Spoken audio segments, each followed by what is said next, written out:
Bonjour, c'est Laetitia.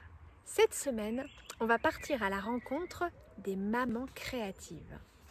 Alors, quand j'observe les mamans venir aux ateliers, je me rends compte qu'il y a un tas de mamans au profil très différent.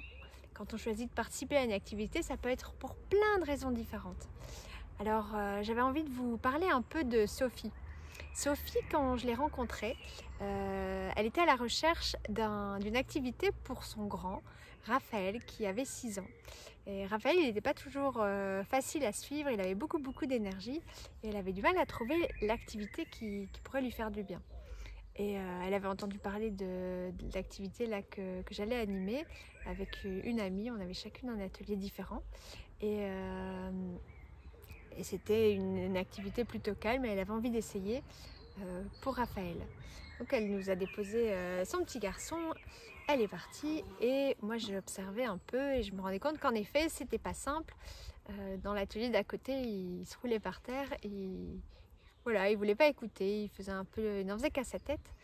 Et je me suis un peu demandé comment j'allais faire pour m'en sortir parce que c'était mes tout premiers ateliers. Et donc est arrivé le moment où on a changé, Raphaël est arrivé avec moi, il m'a prévenu que ça ne l'intéressait pas du tout, qu'il n'avait pas envie de faire mes dessins, les ateliers, là c'est pas intéressant. Je dis bah écoute, pas de souci, moi il n'y a pas d'obligation, si ça t'intéresse pas, ben, tu peux attendre. Voilà, moi je vais m'occuper des autres, je vais présenter un peu ce qu'on va faire, le matériel, et voilà. Et en fait, qu'est-ce qui s'est passé, c'est que Raphaël il a commencé à un peu observer ce qui se passait, je crois qu'il a été un peu surpris de... Voilà, il n'était pas obligé, s'il voulait rien faire, il pouvait rien faire, c'était pas grave. Et je me suis occupée des autres enfants et un peu à la fois, je voyais qu'il regardait, il a fait un peu le tour pour observer tout ce qu'il y avait à disposition, ce qu'on était en train de faire. Et puis tout d'un coup il m'a dit moi je veux pas faire tes dessins, là je veux faire un arc-en-ciel. Je dis bah écoute c'est génial, vas-y lance-toi dans un arc-en-ciel si tu as envie, le matériel est là, tu peux te servir. Et donc il a commencé à faire un immense arc-en-ciel qui faisait vraiment toute sa page. C'est une feuille A3, je me souviens, très grand, avec des grandes épaisseurs de couleurs, très bel arc-en-ciel. Et puis il est allé vers un dessin qui était proposé, un thème, et il s'est mis à dessiner un grand château fort. Quand sa maman est arrivée, eh bien Raphaël il n'avait pas fini, et donc il voulait pas partir. Et pour Sophie, sa maman, c'était assez inattendu parce qu'apparemment c'était pas souvent que ça arrivait. D'habitude c'était voilà, ça s'était pas super bien passé et il voulait vite partir. Là il était concentré, complètement absorbé dans son dessin. Et Sophie, quand elle a vu ça, elle s'est dit ben écoute, comme c'est pas souvent, est-ce que par hasard t'organiserais pas des ateliers chez toi, comme ça je pourrais inscrire Raphaël. Donc ça tombait bien parce que je venais de démarrer des ateliers le mercredi après-midi. Et voilà, et donc Raphaël s'est inscrit aux ateliers. Et ce qui a été très drôle, c'est qu'ensuite sa maman est venue, elle m'a dit c'est incroyable. Moi quand il était énervé, je lui disais d'aller dehors, d'aller courir, d'aller se défouler. Et en fait, eh bien, ça lui fait beaucoup plus de bien de faire une activité créative, d'avoir du matériel à sa disposition. Il part dans son univers et il est absorbé, ça le détend, ça l'apaise. Voilà, c'est vraiment... c'est son truc, quoi. Voilà. Et puis Sophie m'a dit, est-ce qu'éventuellement je pourrais pas venir aussi au cours, aux ateliers? Donc jusqu'alors, il n'y avait toujours eu que des enfants. Je dis, ben, écoutez, si vous voulez, on ne se connaissait pas beaucoup encore. Si vous pouvez venir, vous êtes la bienvenue. Voilà. Et donc Sophie est venue aux ateliers. Et dès le premier cours, en fait, ça a été une révélation pour elle. Elle m'a dit après, moi je ne pensais pas du tout savoir dessiner, je venais plutôt par curiosité, mais dès le premier cours, j'ai reconnecté à des sensations d'enfant. Voilà, il y a vraiment une joie qui est remontée, elle a su se reconnecter à quelque chose qui était très fort, mais qui était très loin, qui datait de son enfance. Et ça lui a fait tellement de bien qu'en fait, depuis ce moment-là, elle n'a plus arrêté de dessiner. Elle a commencé à redessiner toutes les semaines. Elle a participé à des activités créatives dans l'école de son fils, où je crois qu'elle avait refait une fresque. Voilà, elle a commencé à vraiment créer ou mettre dans son agenda des moments spécifiques pour ça, parce qu'elle se rendait compte que ça lui faisait énormément de bien. Donc dans leur cas, à tous les deux, Raphaël et sa maman Sophie, eh bien, pour Sophie, elle s'est complètement reconnectée. Elle s'est rendue compte à quel point ça pouvait la ressourcer, lui faire du bien, de remettre ça au quotidien.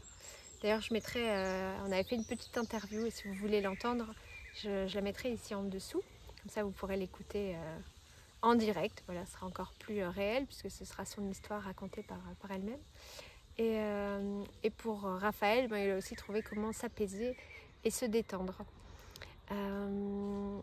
Une autre histoire, une autre maman qui nous fait voyager un peu, c'est Isabelle. Donc Isabelle, elle a participé aux ateliers Ensemble Dessinons le potager. Elle a commencé il y a quelques mois et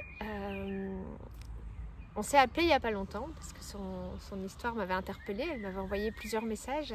Donc Isabelle, en fait, elle a toujours eu un attrait pour l'art, elle a toujours beaucoup aimé ça, à tel point qu'elle a fait les Beaux-Arts à Paris. Et elle a beaucoup aimé ses études, mais une fois qu'elle a eu terminé, elle a changé de vie, elle est partie vivre à Jérusalem, où elle vit depuis 20 ans.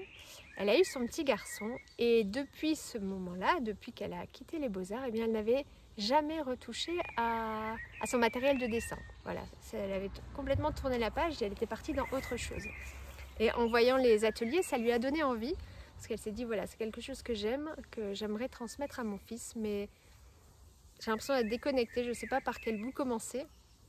Et elle me disait, dans les écoles d'art, finalement, on n'apprend pas trop de techniques, on est fort livré à nous-mêmes. Et elle aimait la proposition d'avoir des ateliers sur la nature avec un thème, et que ça corresponde aussi bien aux petits qu'aux grands.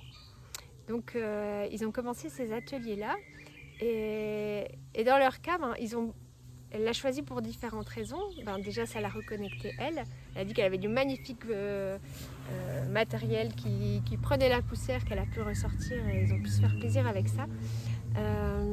Ça a été l'occasion, c'est l'occasion pour elle de faire des activités en français avec son fils qui parle hébreu. Et donc le thème du potager, ça leur tenait à cœur aussi parce que pendant les confinements à Jérusalem, ils ont créé leur potager.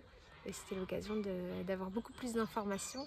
Donc voilà l'histoire d'Isabelle à Jérusalem.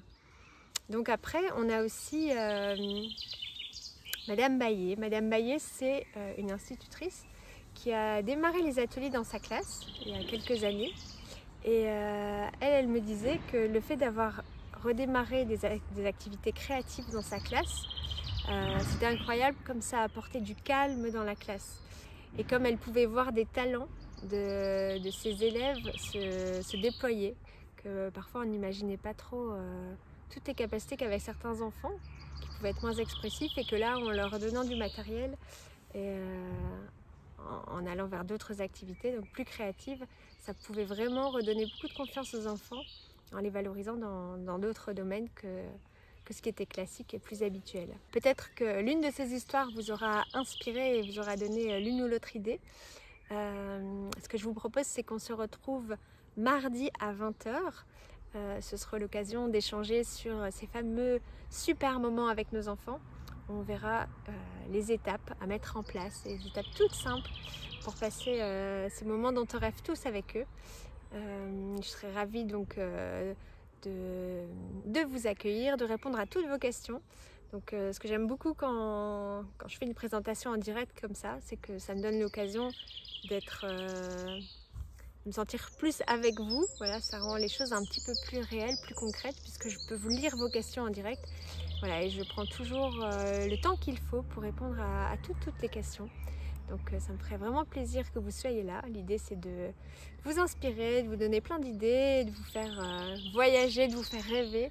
Je vous souhaite une excellente journée et je serai très heureuse de vous retrouver mardi à 20 h.